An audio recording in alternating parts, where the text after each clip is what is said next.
Donc, je vous salue dans le nom tout-puissant de Jésus-Christ et j'ai la responsabilité de pouvoir diriger le partage de ce soir dont le thème sélectionné par notre pasteur Carmel est assainir ses relations. Assainir ses relations. Et donc, pour rentrer dans le vif du sujet, il m'a semblé important de devoir définir le terme ou le mot ou le verbe assainir. Donc, je suis allé, pour des simplicités d'explication, je suis allé chercher les synonymes. Et donc, parmi les synonymes du mot assainir, nous avons assécher, désinfecter, épurer, expurger, nettoyer, purger, purifier. Donc, nous avons ces synonymes qui nous permettent un peu de comprendre ce que le thème veut nous faire comprendre. Donc, on a assaini des régions lorsque une région est impure, lorsque une région est dangereuse, lorsque même une zone est menaçante. On parle d'assainissement afin de débarrasser, par exemple, le lieu ou le milieu d'éléments jugés indésirables ou responsables d'un état de fait inacceptable. Donc, assainir ces relations, c'est les rendre plus sains. C'est rendre plus sains, sain c'est S-A-I-N, les rendre plus sains, les rendre plus acceptables, les rendre expurger, les rendre en état de bonne santé spirituelle, s'il faudrait le définir ou le présenter ainsi pour nous les chrétiens. Et donc, dans la vie chrétienne, c'est un domaine, c'est un paramètre que souvent nous négligeons. Nous aimons prier, nous aimons lire la Bible, nous allons à l'église, nous aimons bien écouter les cantiques, nous exerçons nos dons spirituels, nos ministères, mais il y a un paramètre qui est fondamental, qui est central et qui est important que nous avons souvent tendance à négliger et qui est donc en contradiction avec le nerf de la guerre spirituelle, qui est en contradiction avec ce qui fait la force spirituelle, c'est que nos relations sont tout aussi importantes lorsque nous voulons avoir une bonne relation avec Dieu. Il est vraiment inconcevable pour Dieu que nous puissions être des chrétiens soi-disant spirituels, mais qui négligent la qualité des relations que nous pouvons avoir les uns à l'égard des autres, les relations que nous pouvons avoir avec les membres de nos familles, les relations que nous pouvons avoir avec nos collègues au travail, la qualité de relations que nous pouvons avoir tout simplement avec tout autre être humain. C'est pour cela que le Seigneur Jésus-Christ pourra dire aimez-vous les uns les autres ou aime ton prochain comme toi-même, ce qui montre l'importance que Dieu accorde à ce que les relations que nous pouvons avoir les uns avec les autres soient de bonne qualité. Et donc, assainir ces relations est un acte de maturité spirituelle, hein, comme je l'ai partagé ce matin en parlant du pardon, en disant que notre approche du pardon révèle notre maturité, révèle la réalité de notre santé spirituelle. Et nous allons le voir tout à l'heure que cela va de pair avec le thème de ce soir. Et donc, la volonté d'assainir nos relations est un acte de grande maturité spirituelle. C'est un travail qui est souvent et qui est parfois douloureux, en tout cas en son début, lorsqu'on en prend conscience, mais c'est nécessaire pour Dieu que nous, ses enfants, nous puissions marcher dans la paix, dans la liberté et dans sa volonté. Et donc, en tant qu'enfants de Dieu, nous ne pouvons pas ignorer l'état ou la qualité des relations que nous pouvons avoir les uns à l'égard des autres. Et c'est un élément vraiment important parce que très souvent, nous nous trompons nous-mêmes dans des raisonnements, dans des conceptions spirituelles qui sont des conceptions spirituelles qui sont fausses parce que nous accordons beaucoup d'importance à ce que j'ai dit tout à l'heure, à la discipline spirituelle que nous pouvons avoir, prier, louer, aller à l'église, prêcher, prophétiser, exercer tout autre don spirituel. Mais il y a une dimension qui est importante, qui vient remettre en question toutes ces pratiques, toutes ces disciplines, c'est lorsque la qualité des relations que nous pouvons avoir les uns à l'égard des autres ou les uns avec les autres, lorsque la qualité de ces relations est médiocre. Et donc, souvent, le chrétien est dans les faux fuyants, le relationnel familial, le relationnel amical, le relationnel d'église, tout est médiocre, mais pourtant, pasteur y compris, hein, lorsque je prêche, en tout cas, pour ce qui me concerne, lorsque je prêche, je mets les pasteurs dans ce que je dénonce également. Donc, on prêche, on est capable de prêcher, mais on a des relations qui sont médiocres, qui sont exécrables, et souvent, ça vient même du chrétien qui n'agit pas ou qui ne réagit pas comme cela devrait se faire. Et donc, dans la Bible, nous découvrons que Dieu attache une grande importance à ce que nos relations soient en bonne santé. Dieu accorde une grande importance. Nous avons des chrétiens qui ont des ennemis ou qui se font des ennemis ou qui considèrent qu'un tel est ennemi et nourrissent les rancœurs, les rancunes, nourrissent les animosités, nourrissent les conflits, nourrissent les guerres, nourrissent les attaques personnelles, minées, animées par des motivations qui ne glorifient pas Dieu, mais et en même temps, ils viennent se présenter dans la présence de Dieu, dans l'église, dans les activités, comme si de rien n'était. Et Dieu n'est pas d'accord avec cela. Et ce soir, Dieu voudrait que nous puissions vraiment prendre conscience de l'importance d'assainir nos relations, de rendre sains nos relations si nous n'en étions pas jusque-là conscients. L'une des preuves, c'est le fait que Dieu demande de pardonner et de demander pardon. L'une des preuves qui démontre combien est-ce que Dieu attache une grande importance au fait d'assainir nos relations se trouve dans tous les passages qui parlent du pardon.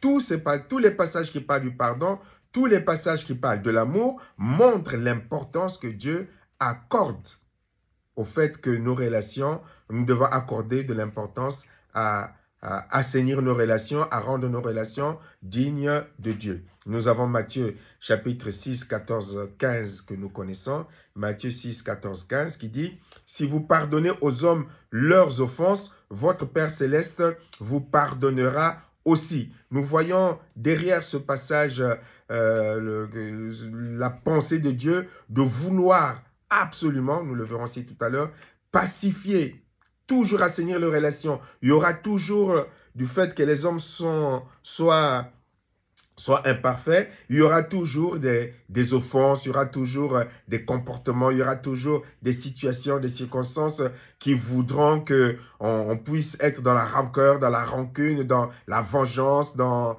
des réactions de méchanceté. Et Dieu a établi, c'est l'un des versets le plus sévères où il dit, si vous pardonnez aux hommes leurs offenses, votre Père Céleste vous pardonnera aussi. Mais si vous ne pardonnez pas, votre Père Céleste ne vous pardonnera pas également. Donc, Dieu met vraiment la phase sur ce fait. Oui, l'offense viendra parce que ton frère est imparfait, parce que la personne que tu fréquentes est imparfaite. L'offense viendra, mais Dieu te dit, mets une loi, une règle, un commandement, tu pardonnes dans la mesure où moi également je te pardonne.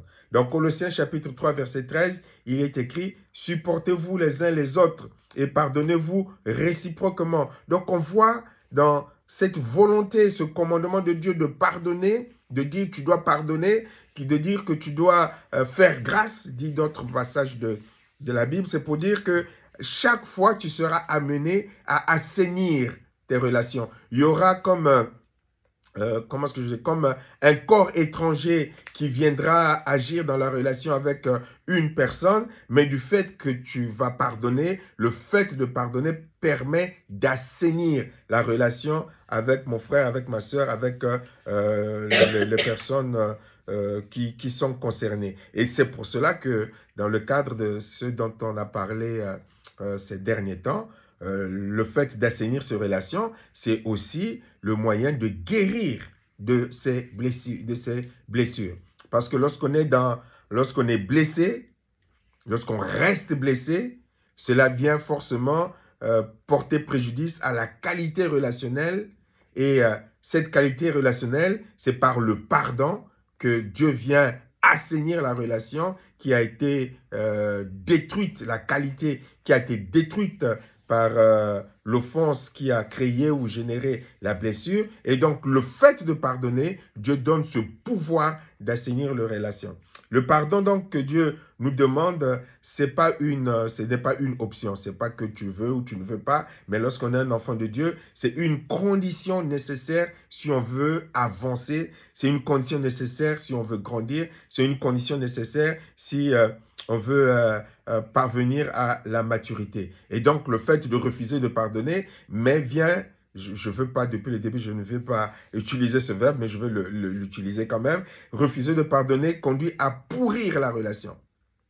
Comme cela nous a averti dans le livre des Hébreux, où il nous est averti que l'amertume produit des fruits qui infectent, l'amertume est comme un poison qui infecte non seulement la personne qui refuse de pardonner, mais qui a ce pouvoir également d'infecter, donc de rendre insalubre, d'infecter les personnes qui sont autour de soi. Et c'est pour cela qu'il faut veiller à cela. Donc par ce commandement que Dieu donne de pardonner, c'est un appel à assainir dans le foyer, dans la relation avec son conjoint, dans la relation avec les enfants, dans les relations au niveau de l'église, dans les relations au niveau du travail. Il y aura toujours des situations, des circonstances, des incompréhensions. C'est inévitable. Mais Dieu nous dit, nous avertit que cela devra arriver. Et donc, pour éviter de tomber dans le piège du diable, pour que la relation ne soit pas infectée, pour que la relation ne devienne pas impure, pour que la relation ne devienne pas comme une zone marécageuse, que ne devienne pas comme une zone minée. On parle d'assainir une zone là où il y a par exemple des mines qui ont été disséminées. On parle de venir assainir cette zone, c'est-à-dire enlever les mines qui ont été laissées, que soit les uns les autres ont été lancés, ou l'ennemi a tout simplement posé. Et donc, le pardon est incontournable pour avoir des relations qui deviennent saines. Le pardon est important. Et donc, ce pardon, c'est le fait de pardonner à celui qui t'a offensé, c'est le fait également de demander pardon à celui que tu as offensé. Et c'est un élément important pour que les relations soient apaisées. Hier, j'avais une réunion avec les groupes des hommes d'une structure chrétienne. Je dirigeais le thème sur les devoirs de l'époux. Et donc, pendant un temps, il y a un des hommes qui s'est déconnecté, après il est revenu, et puis il a dit, bon, je vais vous avouer quelque chose. Je viens de comprendre, pasteur Guy Rémy, que je n'écoutais pas assez ma femme. Je viens de comprendre que je ne tenais pas compte de ce que ma femme me disait et que je ne réagissais pas toujours très bien. Donc, je me suis déconnecté tout à l'heure pour lui écrire un mot, pour lui demander pardon pour tout cela. Et il était allégé. Et je lui ai dit, c'est sûr, quand tu vas rentrer, déjà, ton épouse va se demander, mais qu'est-ce qui lui est arrivé? Et de deux, forcément, elle va t'entourer de milliers de bisous. Voilà, la relation, le fait qu'il ait écrit cela à lui, il a dit, moi qui étais orgueilleux, je ne pouvais pas le reconnaître, mais là, je viens de le faire. Donc, le fait qu'il demande pardon, venu assainir la relation tendue qui s'était installée dans le couple. C'est un autre témoignage qu'il dira par la suite, à cause justement un peu de cet orgueil masculin. Et il va venir assainir la relation. Et c'est ce que Dieu attend de nous. Parfois, il y a des situations qui sont là tendues. Il faut être capable de pardonner. Il faut être aussi capable de demander pardon pour assainir la relation qui éventuellement est devenue une relation trop tendue. Que ce soit dans le foyer, que ce soit avec les relations les uns avec les autres, c'est important d'avoir toujours cette disposition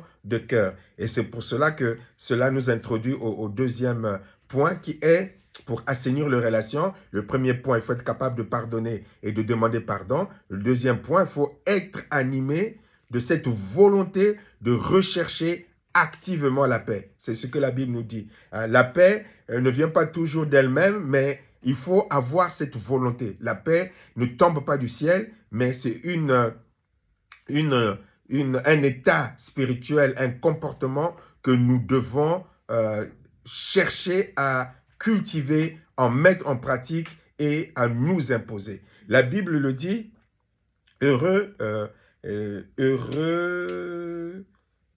je ne l'ai pas mis, bon, ça me vient à l'esprit, c'est dans les béatitudes où il est écrit, dans Matthieu chapitre 5, heureux ceux qui procurent la paix, car ils seront appelés enfants de Dieu, ils seront appelés fils de Dieu. Donc, il y a cette dimension des enfants de Dieu qui doivent être dirigés, conduits par ce désir de rechercher la paix.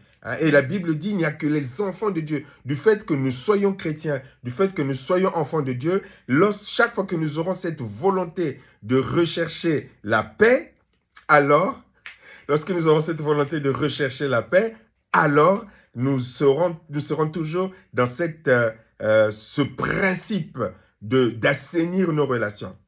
Je recherche la paix. Il y a une situation qui va être là, qui va vouloir générer la guerre, mais moi, je suis un enfant de Dieu, je dois rechercher la paix. Et c'est pour cela que également, il est écrit dans Éphésiens chapitre 4, 31-32, que toute amertume disparaisse du milieu de vous, pardonnez-vous réciproquement. On retrouve cet esprit de paix. Hébreux 12, 14, recherchez la paix avec tous et la sanctification, sans laquelle personne ne verra le Seigneur. Donc, rechercher. Donc, quand on dit rechercher, tu as cette volonté, tu as cette motivation, tu as cette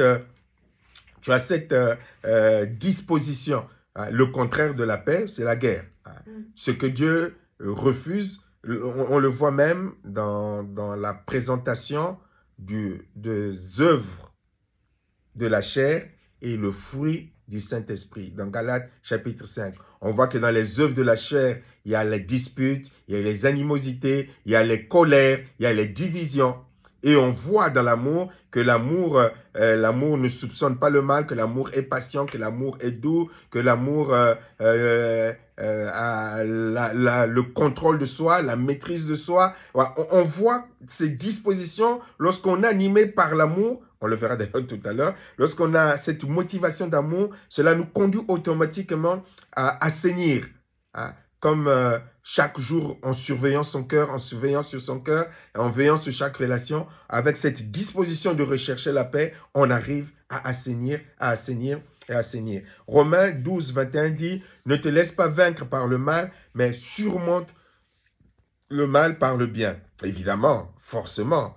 Dans certains cœurs, il y a ce passage de la Bible qui est monté pour dire, ben oui, mais pasteur, la Bible le dit, Romains 12, 18, s'il est possible, autant que cela dépende de vous, soyez en paix avec tous les hommes. Voilà, ça c'est le passage forcément qui nous est monté, et qui monte à nos cœurs.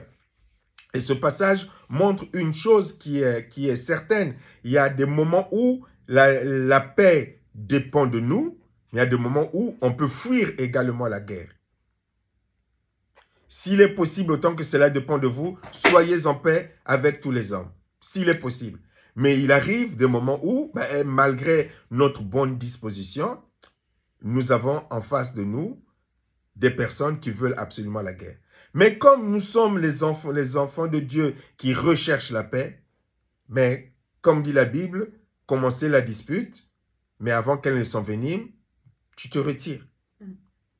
D'où le fruit du Saint-Esprit, l'une des caractéristiques du fruit du Saint-Esprit qui est la maîtrise de soi. On le dit souvent dans cette image qui dit que on ne peut pas empêcher un oiseau de tourner au-dessus de notre tête, mais on peut l'empêcher de venir s'installer sur notre tête. Tout l'art d'un enfant de Dieu qui veut vivre dans la paix, tout l'art d'un enfant de Dieu qui veut vivre dans des relations saines, son art de l'enfant de Dieu, c'est de refuser de tomber dans les œuvres de la chair que j'ai décrites tout à l'heure, c'est-à-dire les disputes, les animosités, les querelles, les divisions, être capable de se retirer en tout cas, éviter de les produire, et s'il faut, par rapport à cela, comme faisait parfois le Seigneur, pouvoir ne pas réagir, pouvoir ne pas répondre, pouvoir même tourner les talons et s'en aller pour rester dans la paix, parce que c'est le plus important, c'est la paix en soi. Même quand on a raison, mais si pour garder sa paix, je ne suis pas obligé d'entrer dans des disputes, d'argumenter que j'ai raison, pour démontrer qu'absolument que l'autre a tort. Si, pour avoir la paix, je dois te laisser penser que tu as raison, mais je vais fermer ma bouche, je ne veux pas réagir, je vais rester dans ma maîtrise. Donc, nous ne sommes pas responsables des réactions des autres, mais nous sommes responsables de notre attitude, nous sommes responsables de notre réaction. Amen. C'est important de le comprendre. Nous sommes responsables de notre réaction. Donc, nous ne pouvons pas présenter comme excuse le fait que l'autre a dit, le fait que l'autre a fait, le fait que l'autre n'a pas fait, et puis non. Nous sommes responsables. D'où je reviens sur le fruit du Saint-Esprit, l'une des caractéristiques du fruit du Saint-Esprit, qui est la patience, qui est la maîtrise de soi, qui est la douceur, qui est la tempérance ou la maîtrise de soi. Voilà. Tout cela, l'amour excuse tout, supporte tout. Tout ce que Dieu nous donne nous rend capable dans le discernement de choisir la réaction ou le type de réaction que nous pouvons avoir pour garder une relation saine. Et forcément, dans tout cela, le troisième point que j'ai gardé, l'amour. Voilà, ce que j'étais en train de dire tout à l'heure. L'amour est donc le fondement de toute relation saine. L'amour que nous avons et l'amour que nous avons à donner est le fondement de toute relation saine. 1 Corinthiens 13, 4, 7, que je disais tout à l'heure, l'amour est patient, il est plein de bonté, il ne soupçonne pas le mal. Donc, si on n'est pas dans le soupçon, si on est dans la patience, si on est dans la bonté, on ne va pas devenir quelqu'un d'irritable, de nerveux, de tendu, qui est en train d'interpréter ce que l'autre a dit et puis qui saute au quart de tour dès que l'occasion est là pour taper, pour frapper. Je parle verbalement. Voilà. On est dans la patience, on est dans la bonté, on est dans l'amour qui ne soupçonne pas le mal. Jean 13, 35, ce que j'ai partagé également tout à l'heure. À ceci, tous connaîtront que vous êtes mes disciples si vous avez de l'amour les uns à l'égard des autres. 1 Pierre 4, 8 dit, avant tout, ayez les uns pour les autres un amour ardent, car l'amour couvre une multitude de péchés. Donc nous voyons qu'au travers de l'amour, lorsqu'on laisse cet amour nous guider, nous remplir, nous conduire, nous diriger, alors cet amour permet de pouvoir préserver, en tout cas autant que ça dépend de nous. On parle de notre réaction à nous, de notre état d'esprit, de notre fonctionnement à nous. Tant qu'on veille à ce que dans nos cœurs, cet amour nous guide, nous dirige, nous conduit, alors les relations que nous aurons les uns à l'égard des autres resteront saines. Il y a un autre passage de la Bible, je crois que c'est dans Colossiens chapitre 3, il me semble, qui dit, Timothée va se trouver, par amour, je crois que c'est par amour, soyez prévenants. Je crois que c'est ça, quelque chose comme ça, par amour, soyez prévenants. Il y a soyez prévenants. C'est-à-dire que dans cet amour, retrouve-moi le bon verset, s'il te plaît, par cet amour que Dieu nous donne, nous pouvons et nous devenons capables même de prévenir, d'anticiper ce que l'autre éventuellement a comme réaction et ainsi pouvoir réagir convenablement sans tomber dans les conflits, dans les querelles, dans les disputes et dans les colères. Soyez prévenants les uns les autres, je crois. Oui, c'est dans ces secteurs-là. Bon, si tu trouves... alors, donc comme nous l'avons dit, il dit pour terminer, une relation assainie, c'est ça.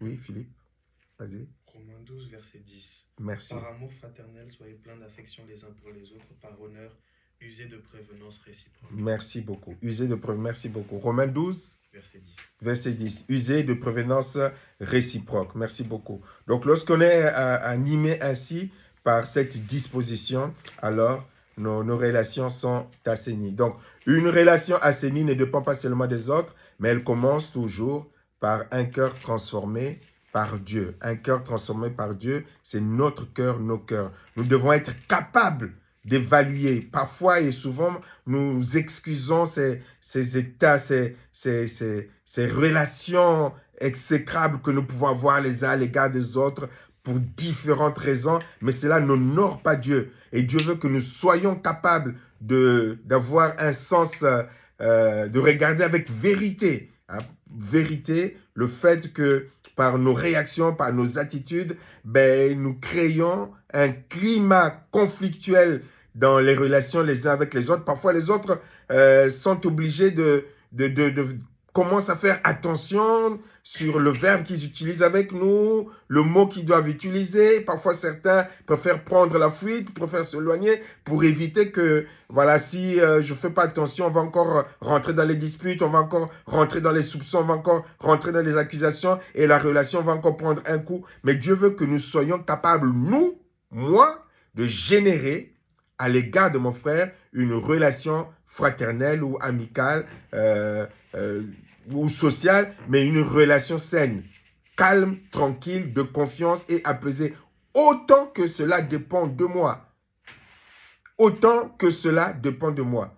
Donc, ce n'est pas aux autres de s'arranger à éviter de me toucher, de me blesser, mais c'est à moi de chercher la guérison pour que dans les relations que j'ai, je puisse avoir toujours des relations saines, autant que cela dépend de moi. Et aussi dans le fait d'avoir ces relations saines, c'est aussi important de pouvoir s'entourer des relations qui édifient Dieu. Un dernier point, s'entourer de relations qui édifient Dieu. Dieu ne nous a pas appelés à marcher seuls, mais Dieu nous a demandé à être entourés des personnes qui nous permettent de mûrir, qui nous permettent de grandir. Donc, dans le fait d'assainir aussi, il est important de jauger également, de discerner. Il y a des fréquentations qui ne sont pas bonnes, il y a des fréquentations qui ne sont pas bonnes, et là, il faut être capable de s'éloigner de, par exemple, ce qu'on appelle de relations toxiques. Il y a des relations qui viennent absolument pour nous nuire spirituellement. Et là, il faut, dans le discernement avec le Seigneur, savoir si une relation est toxique, ne permettent pas de bien marcher avec le Seigneur. Comme le dit le Proverbe 13-20, celui qui fréquente les sages devient sage. Voilà. Il y a des relations qui viennent nous conforter dans nos blessures, qui viennent nous conforter dans nos faiblesses, qui viennent même nourrir nos faiblesses, nourrir nos blessures et nous incitent à être des hommes, des femmes de querelles, de colère, de disputes, de conflits, de je ne sais pas trop quoi. Et il faut savoir s'éloigner de ce genre de fréquentation qui ne nous permettent pas d'avoir les uns à l'égard des autres des relations saines qui glorifient le Seigneur. Voilà donc en gros ce que j'avais à partager sur ce point pour nous permettre après de pouvoir intervenir et compléter ou poser des questions dans le nom puissant de Jésus. Amen. Et donc, je vais vous laisser vous exprimer au nom de Jésus. Je vais vous laisser vous exprimer si vous pouvez ouvrir vos micros et donc dire ce que vous pouvez dire. Amen.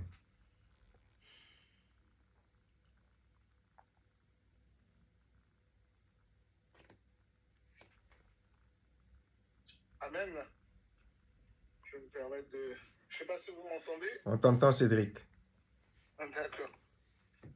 Ben, je dis Amen et je suis vraiment béni par cet échange, enfin par ce partage-là et ce thème-là, parce que souvent, la chose à laquelle on s'attend lorsqu'on pose un thème comme ça, assainir nos relations, on voit tout de suite ce qu'on va imaginer, premièrement, en tout cas, j'espère pas pour tout le monde, mais c'est le tri. Ça veut dire qu'il faut faire un tri dans ces relations, mettre certaines personnes de côté et tout ça. Et j'ai beaucoup apprécié cet angle-là qui montre vraiment d'abord un travail à faire sur soi, un travail vraiment de fond à faire qui est rechercher la paix, pardonner sincèrement, parler avec vérité, amour, mettre des limites aussi quand c'est nécessaire. Hein. avec les autres aussi, parce que ça nous protège aussi. Mm. Et en gros, tout ça, ça vient montrer qu'il faut vraiment laisser Dieu nous transformer. Moi, je pense vraiment que assainir nos relations, c'est vraiment ça. C'est vraiment, Dieu nous demande de vivre vraiment en bonne intelligence avec tout le monde, autant que cela dépend de nous. Et on voit aussi que c'est pas toujours évident, mais là, vraiment, dans le partage, à travers la parole, ce partage vraiment nous donne des tips, en tout cas des billes pour vraiment avoir des relations saines les uns avec les autres. Et on voit que quand on va vraiment là-dessus, il y a moyen, en tout cas c'est possible de vivre vraiment l'amour du prochain comme Jésus nous le recommande, parce que c'est vraiment de ça qu'il s'agit en fait. L'amour. Donc je dis amen à la parole et puis merci pour ce partage. Amen. Merci beaucoup. Merci beaucoup, cher serviteur de Dieu. Alors, je désigne comme ça ira vite. Notre sœur Corinne. Moi, c'est ce que j'ai noté. C'est à moi de chercher la guérison pour avoir des relations saines. En fait, je suis un peu d'accord avec le frère Cédric. Moi, j'ai dit Amen. Ça m'a beaucoup enrichi. Je dis merci.